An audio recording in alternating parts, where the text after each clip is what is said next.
So to kick off our last section of Unit 4, we're going to try to bring all these relationships and properties together as they pertain to an original function, a derivative, and the second derivative.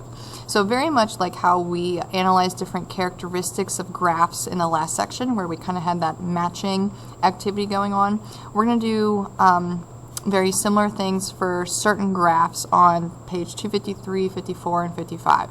So we're going to do the first one together through this video assignment, and then we'll check out the next two in class tomorrow.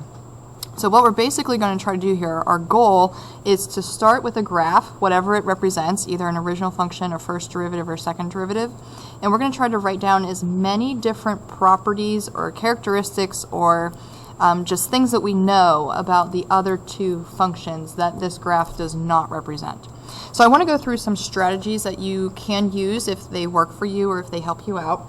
And what I normally do is whenever I'm given a graph, first of all I circle it so I remember or I can reference what graph it actually means. And then I immediately start to write down what different characteristics of this graph represents or what it might clue me into as to properties or relationships with other functions. So since this is the graph of f of x, I can label that the specific points on this graph represent f of x values. So physical points. So this is an f of x value, this is an f of x value. The slope of this graph is going to clue me into something perhaps about the first derivative. And then the curvature of this graph, or the concavity of the graph, is representing something about the second derivative. So for every graph I have, I write down what the points represent, what the slope represents, and what the concavity represents.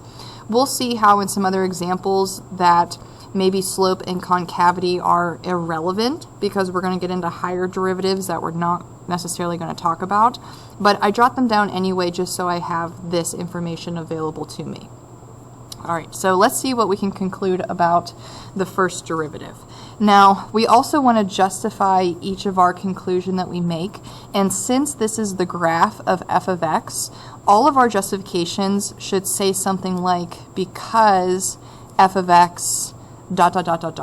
So any information or any conclusion we make has to be based off of something about this graph that they give us. And I found 10 of these that we're going to try to fit in the box. You can write a little bit smaller than I can with this pen, but we are going to go through 10 things that we know about the first derivative graph just based off of this original function graph. So we'll start off with the ones that we are already pretty familiar with. Notice how if f of x is increasing, then we know the first derivative is positive. So we'll say first derivative is positive from negative infinity to negative 4 and negative 2 to 1 because f of x increases. We can keep this train rolling by maybe doing the decreasing sections. So f prime of x is negative from negative 4 to negative 2 and 1 to infinity because f of x decreases.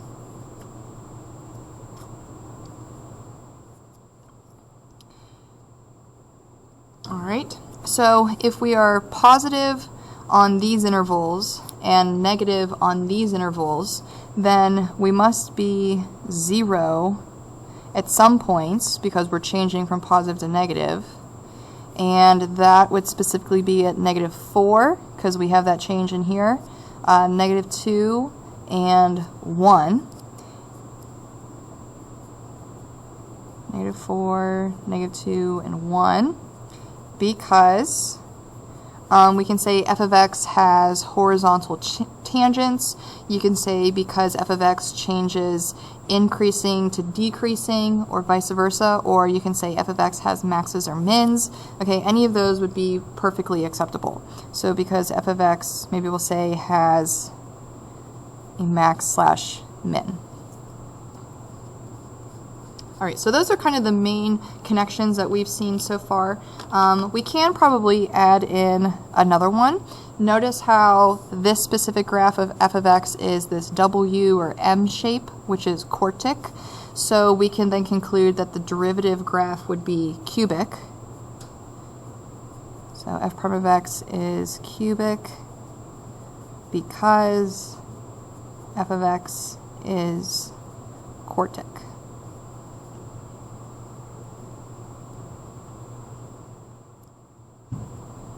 All right, so far so good. Let's see. F of x, meaning the slope, changes positive to negative. Let's go ahead and check that one out. So the derivative graph, if we had one, would change from above the x-axis to below the x-axis. Let's see where that happens. So if the slope changes positive to negative, that means we're changing increasing to decreasing. So that would happen at -4, but also at 1. And that's because we have maximums at those spots, because f of x has a max. Let's go ahead and check out the other case. We can say the first derivative changes negative to positive at x equals -2 because f of x has a minimum. Maybe I'll zoom out a little bit because I'm running out of room. All right, so far so good.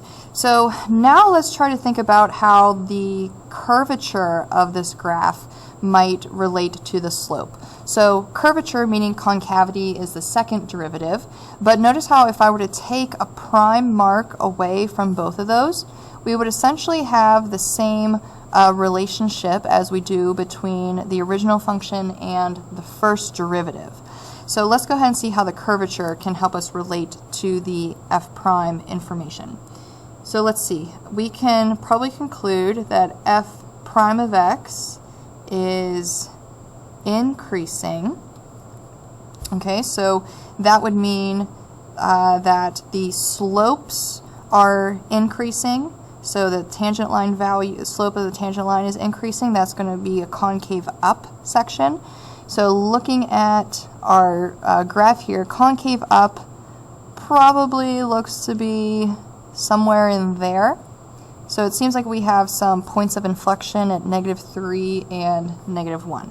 So f of x is increasing from -3 to -1 because f of x is concave up. Okay, I'm going to remove over here just so I have some more room, but this is number 8. Let's maybe do the other option. So f of x is decreasing. That would be where maybe we'll go ahead and just throw in the justification because f of x is concave down. So that would be our other sections, -infinity to -3 and -1 to infinity. Looks good. All right, so something's going on here. If we change from concave up to concave down, that means f prime is changing, increasing to decreasing. We're probably creating some maxes and mins because you have those changes in direction, that changing, increasing to decreasing. So f prime has a max.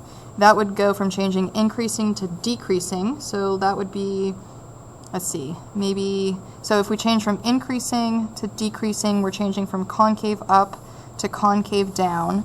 That happens at -1.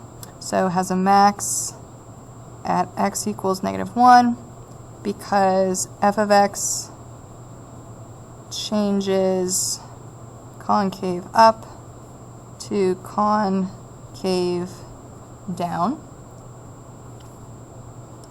And the 10th and final one, the derivative has a min at x equals -3 because f of x changes concave down to concave up. All right, that's a lot of information just looking at one graph, and all of this is related to the first derivative. So with all 10 of these properties or characteristics, we could definitely draw a potential graph of the first derivative, but I'm not going to make us go that far deep into it. Okay, I'd be happy if we can just figure out some or most of these characteristics just by looking at a graph. All right, let's go ahead and try the second derivative. Okay, a little less here. I was able to come up with 4 of them. So let's see how we can go about this. So based off of my information here, the concavity of this graph is telling me something about the second derivative. So notice how we said f of x was concave down on this first interval and the last interval. So that must mean the second derivative is negative. So we'll say the second derivative is negative from -infinity to -3 and -1 to infinity because f of x is concave down. We can write a similar statement. The second derivative is positive from -3 to -1 because f of x is concave up. Since we have some changes in concavity, that means we must have some points of inflection. So if you're not negative and you're not positive, that means you're 0 at some point. So f of x is 0 at, it's not an interval, at x equals -3 and -1 because f of x changes concavity. Okay, that's our definition of a point of inflection. And let's see, probably our last one is the type of function. So if f of x was quartic, and then that led us into f prime being cubic, that must mean the second derivative is quadratic.